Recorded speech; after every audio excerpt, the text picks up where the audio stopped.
Assalamualaikum warahmatullahi wabarakatuh. Salam sejahtera bagi kita semua. Bertemu lagi dengan saya pada video presentasi yang setiap hari Seninnya. Nah, pada presentasi kali ini ataupun pada video kali ini saya akan membahas dan mempresentasikan makalah saya yang berjudul tentang keadilan sosial bagi seluruh rakyat Indonesia. Di mana makalah dan video ini ditujukan untuk memenuhi tugas mata kuliah Sosiologi Hukum. Sebelumnya perkenalkan kembali, nama saya Nur Awiningsi dengan nomor MPM 2429061033, Prodi Ilmu Hukum Fakultas Bisnis dan Humaniora Universitas Djoknadin Medan. Nah, di sini kita akan membahas tentang keadilan sosial bagi seluruh rakyat Indonesia. Keadilan ini merupakan fondasi penting banget dalam hidup bermasyarakat dan juga bernegara, guys. Di Indonesia, keadilan bagi seluruh rakyat Indonesia jadi impian bangsa yang tertuang dalam sila kelima Pancasila, yaitu keadilan sosial bagi seluruh rakyat Indonesia. Namun, nyatanya dalam mewujudkan keadilan sosial ini ternyata nggak semudah membalikan telapak tangan, di mana banyak tantangan yang harus diatasi dengan usaha atau strategi yang terarah dan juga terus-menerus. Nah, pada makalah ini dan pada video kali ini kita akan membahas tentang apa itu keadilan di Indonesia, lalu tentang tantangan apa yang akan dihadapi, serta strategi apa sih yang dapat digunakan dalam mewujudkan keadilan. Pertama, tentang definisi keadilan. Nah, keadilan ini sebenarnya konsepnya yang kompleks dan sering bikin perdebatan, tergantung dari mana sudut pandang kita melihatnya, bisa dari filosofinya, hukumnya, sosial, atau juga dengan budayanya. Salah satu filsuf terbesar yaitu Aristoteles bilang keadilan itu merupakan memberikan kepada setiap orang apa yang menjadi haknya. Jadi mudahnya nih, setiap orang dapat haknya sesuai dengan apa yang dia layak dapatkan.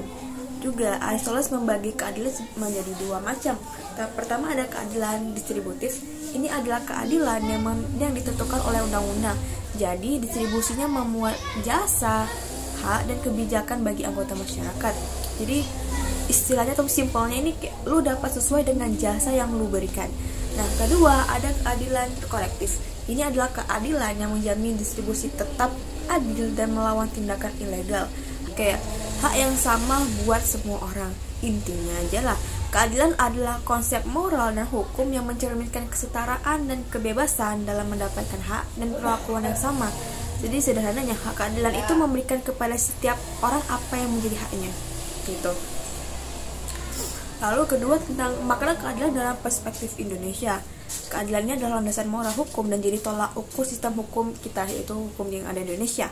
Di Indonesia keadilan nggak hanya cuma soal hukum doang, tapi juga keadilan sosial dan juga ekonomi, di mana dalam keadilan sosial ini memastikan bahwa setiap warga negara dapat hak dasar kayak pendidikan, kesehatan, dan juga kesejahteraan tanpa diskriminasi ataupun pembedaan.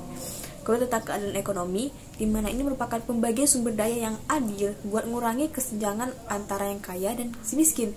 Di mana keadilan di Indonesia ini udah tertanam dalam Pancasila, yaitu sila kelima tadi kan, keadilan sosial bagi seluruh rakyat Indonesia. Ini menegaskan bahwa keadilan merupakan tujuan bangsa Indonesia. Ketiga, tentang tantangan dalam mewujudkan keadilan di Indonesia. Nah, di Indonesia ini ada banyak tantangan dalam mewujudkan keadilan yang benar terasa buat semua orang. Beberapa masalah yang bisa saya sampaikan di sini adalah tentang hukum dan peraturan, di mana kadang-kadang aturan hukum yang ada ini malah enggak sesuai ataupun enggak cocok sama satu sama lain. Misalnya peraturan perundang-undangan bisa dia enggak klop sama hukum adat ataupun kebiasaan setempat. Kedua, dia tentang mentalitas penegak hukum, di mana meskipun aturan hukumnya udah bagus, tapi penegak hukumnya yang enggak punya mental yang enggak oke, ya tetap aja hukumnya enggak akan berjalan dengan baik. Contohnya kayak hakim ataupun polisi ataupun jaksa tidak bekerja dengan jujur, tidak bekerja dengan profesional, dan tidak bertanggung jawab. Dengan hukum yang gak adil dan diskriminatif seringkali mengerugikan masyarakat kelas bawah. Dan peradilan yang gak transparan dan independen ini memperparah ketidakadilan di Indonesia. Ketiga tentang fasilitas dan sarananya, dimana kalau peraturan dan penegakan hukumnya udah bagus, udah oke, tapi fasilitas dan sarana pendukungnya kurang memadai. Contohnya kayak kekurangan gedung pengadilan atau kekurangan penjara-penjara. Keempat tentang keterbatasan pengetahuan hukum, dimana banyak penegak hukum yang pengetahuan tentang hukumnya sedikit atau masih kurang. Kadang-kadang mereka masuk polisi atau mereka masuk dalam jaksa pakai jalur orang dalam atau karena keluarganya punya posisi di instansi tersebut. Jadi kualitasnya itu nggak maksimal. Tantangan selanjutnya ada kayak kasus korupsi, dimana korupsi ini di berbagai sektor bisa bikin keadilan jadi susah tercapai. Contohnya kayak yang hari ini ataupun sampai detik ini masih kita perbincangkan, yaitu kasus korupsi Harvey Moise yang terbukti korupsi dalam pengelolaan perdagangan komoditas timah dengan menyalahgunakan uang sekitar 300 triliun. Lalu ada juga tentang ketidaksetaraan ekonomi, di mana ini merupakan tantangan juga ya. Kesenjangan ekonomi yang tinggi juga jadi masalah besar. Banyak orang masih hidup di bawah garis kemiskinan dan nggak punya akses ke pendidikan dan juga kesehatan yang layak. Sementara orang-orang yang kaya, orang-orang yang punya akses lebih ke punya peluang untuk ekonomi dan juga ke kesehatan dan lain sebagainya. Jadi sebenarnya banyak tantangan atau banyak hal yang harus dibenahi untuk mewujudkan keadilan di Indonesia. Semua pihak dari penegak hukum hingga masyarakat punya peran penting buat mencapai keadilan tadi. Lantas, apa saja strategi yang dapat dilakukan dalam mewujudkan keadilan di Indonesia? Yang bisa saya sebutkan hanya beberapa ya. Pertama, tentang kita bisa melakukan dengan edukasi dan juga kesadaran, di mana mengedukasi masyarakat tentang nilai-nilai keadilan dan hukum hak asasi manusia dan prinsip-prinsip hukum juga keadilan. Ini tentu bisa membantu membangun kesadaran bangsa Indonesia sama bareng-bareng. Hukum bisa ditegakkan dengan baik. Juga dalam penegakan hukum yang baik, pastikan bahwa penegak hukum punya kualitas SDM yang baik melalui pendidikan yang memadai juga. Lalu strategi atau upaya yang bisa dilakukan lagi yaitu tentang perbaikan sistem rekrutmen penegak hukum ya, dimana nih seharusnya kita bisa melakukan seleksi yang ketat dalam proses perekrutan penegak hukum.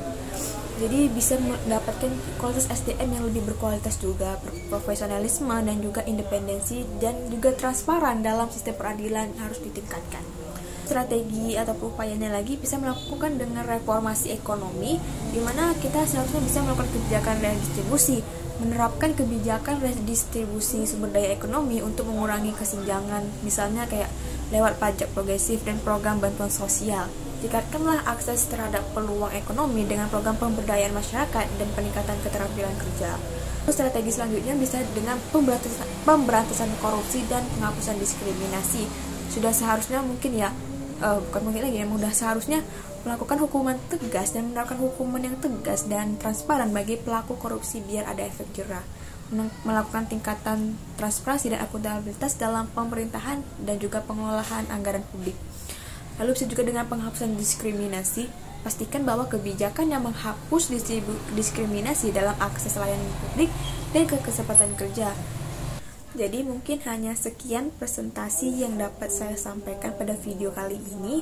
Kurang dan lebihnya saya mohon maaf. Billahi taufiq wal hidayah. Assalamualaikum warahmatullahi wabarakatuh.